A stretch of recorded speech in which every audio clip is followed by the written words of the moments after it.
Imagine this. Far above us, at altitudes where commercial airliners do not normally linger, enormous military tanker aircraft move across the sky. KC-10s, KC-135s, C-17 Globemasters. These are not passenger jets. They are not ferrying tourists or business travelers.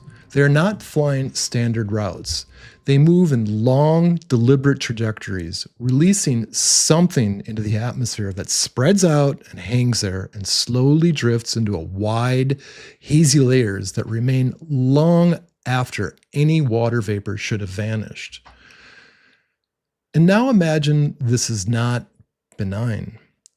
According to long-term atmospheric measurements and decades of documentation, between 40 and 60 million tons of aerosolized material may be entering our atmosphere every single year. And within this staggering mass are substances that toxicology textbooks describe in unambiguous, deeply troubling terms. Aluminum in nanoparticle form, small enough to cross the blood-brain barrier and extremely toxic to human neurology. In fact, Dane Wigington has long warned that rising rates of Alzheimer's, dementia, and neurological disease may be linked to chronic aluminum exposure from the air itself. Alongside aluminum, there is barium and strontium that interfere with cardiac rhythm and lung function. Manganese dust, known to cause neurological disease. Titanium dioxide in nanoform, regarded as a possible inhalation carcinogen. Graphene oxide that penetrates cells and damages DNA. Polymer fibers that embed themselves into lung tissue. And coal fly ash, an industrial waste laced with heavy metals and carcinogens. This, according to Dane Wigington, is weather warfare at global scale. And it echoes a chilling statement from President Lyndon B. Johnson, who once declared on national record, "He who controls the weather controls the world," unquote, from 1962, speaking to the National Space Council. This is the possibility we're facing, that high-altitude aircraft are dispersing a toxic concoction over the planet, that the very sky above us has become a battlefield, and that this story does not begin with harmless water vapor or ordinary jet exhaust, but with materials recognized as toxic, even in microscopic doses. If Dane Wigington's research is correct, this is not merely climate intervention. It may represent the single largest involuntary exposure of a population to toxic aerosols in human history. Now, before we go any further, I want to speak to you honestly, because this is a heavy subject. It's overwhelming. And if your first instinct right now is just to shut down, to pull away, to tell yourself this is too much, I understand. I've been listening to Dane Wigington's weekly broadcast, the Bad News broadcast, for many years. And even I sometimes have to stop mid-episode. There are days when I simply can't take it in anymore, when the scale of what he presents feels just too large, too dark, too unsettling. Dane's work is not easy information. It shakes you. And yet, I keep listening. I keep taking notes. I keep paying attention, because trouble does not just disappear when we turn away from it. Ignoring a difficult truth does not protect us from it. We do not get to choose what is real. We only get to choose whether we face it or hide from it. So I'm inviting you to just stay open. This episode isn't about fear. It's about clarity. It's about language. It's about equipping you to understand what is happening above our heads and in the air we all breathe, and why this conversation matters. You don't need to believe everything at once. You don't need to agree with every conclusion. Just don't tune out. Walk with me through this. What first drew me to Dane's work wasn't the scale of his claims. It was his discipline and language. He refuses to use the word chemtrails. He calls it a trap because it shuts down meaningful discussion before it starts. Instead, he uses scientific terms like geoengineering, climate engineering, solar radiation management, or stratospheric aerosol injection. And it's remarkable how people respond when you use those terms. The conversation shifts. It becomes serious. People, they listen because those terms are not fringe. They come straight from patents, military documents, and climate science proposals. And then Dane introduces the number 40 to 60 million tons of aerosol every year. Naturally, the first question anyone asks, and it's the one that I ask myself, what exactly is in that material? That's when things take a darker turn. The list reads like a toxicology manual. Aluminum nanoparticles, ultrafine particles so small they bypass the body's defenses, enter the bloodstream, embed in brain tissue, and trigger oxidative stress and inflammation. And aluminum is not just another metal. It is extremely toxic to neurons. It disrupts synapses. It accelerates oxidative stress. It has been implicated in Alzheimer's disease, dementia, and cognitive decline.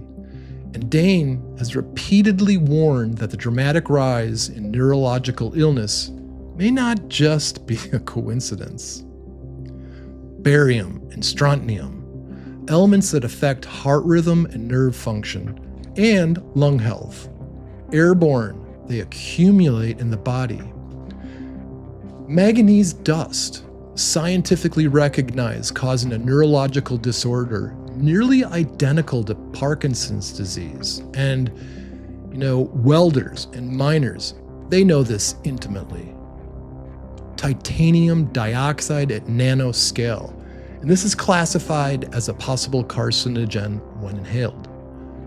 Then there are these polymer fibers, increasingly found in human lungs, blood, and even placenta. Surfactants, chemicals that increase lung permeability and allowing other toxins to enter the bloodstream more easily. Graphene oxide, a substance capable of penetrating cell membranes, damaging DNA, and provoking intense inflammation. And finally, coal fly ash, a toxic industrial waste product, contaminated often with arsenic, mercury, cadmium, chromium, and multiple other heavy metals. Once you understand the toxicity of these substances, the idea of breathing even a tiny fraction, it's disturbing. But the idea of breathing them on a global scale, year after year, becomes almost unthinkable. And yet, the evidence in the sky continues to mount.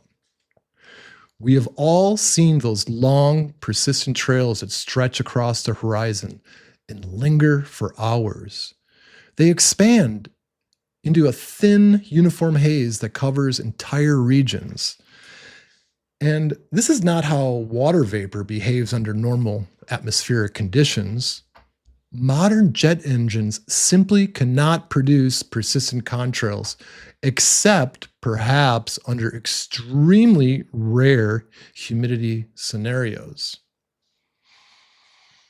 And yet, day after day, here we are. It becomes harder and harder to dismiss the question. If these are not ordinary contrails, then what are they? Dane goes further, linking these dispersions to decades of documented weather modification. This isn't new. Weather has been weaponized since the 1940s. Hurricanes seeded and redirected.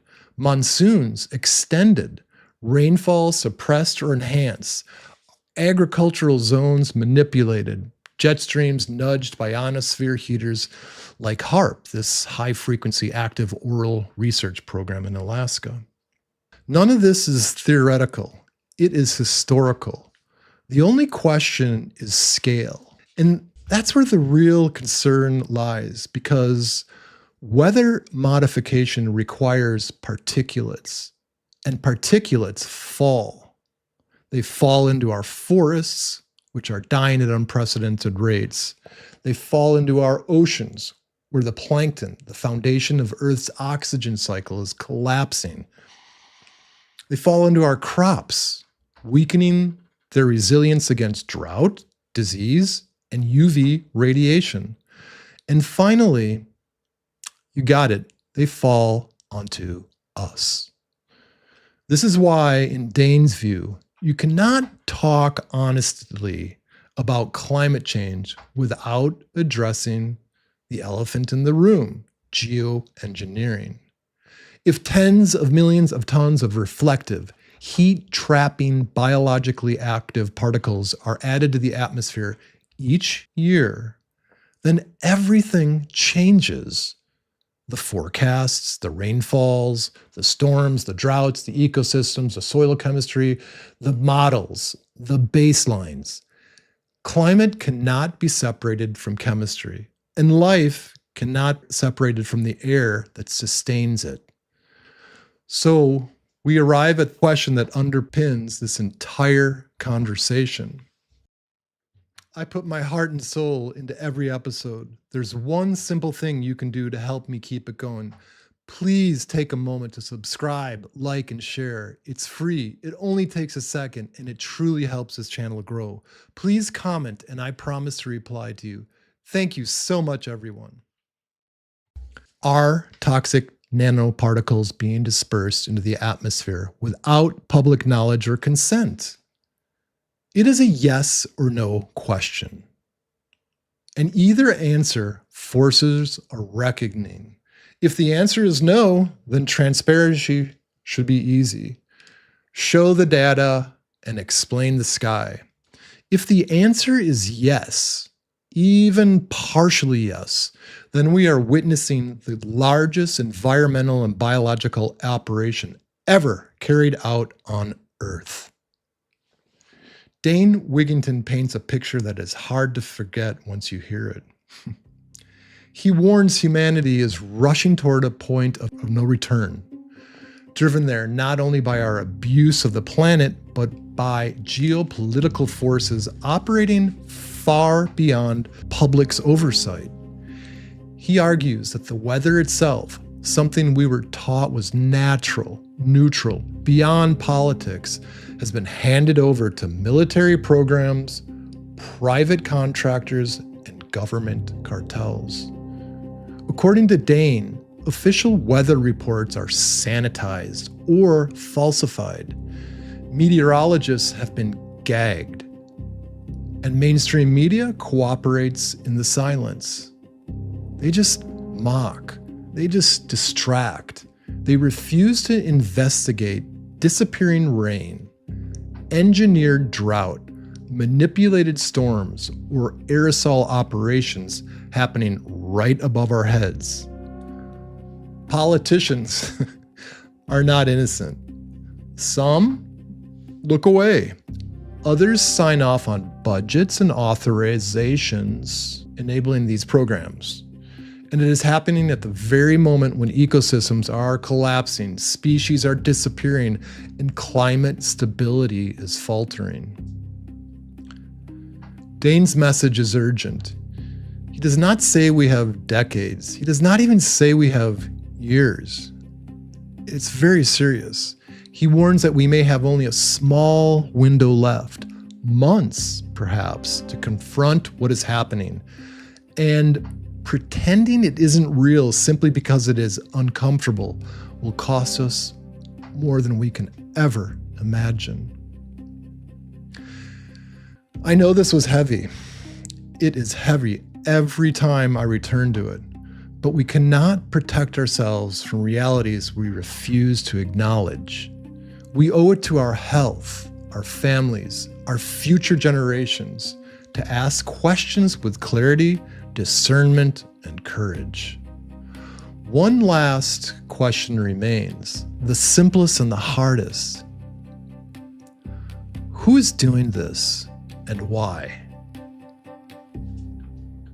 Thank you for staying with me. Thank you for being open, aware, and willing to think beyond the boundaries of what we have been told.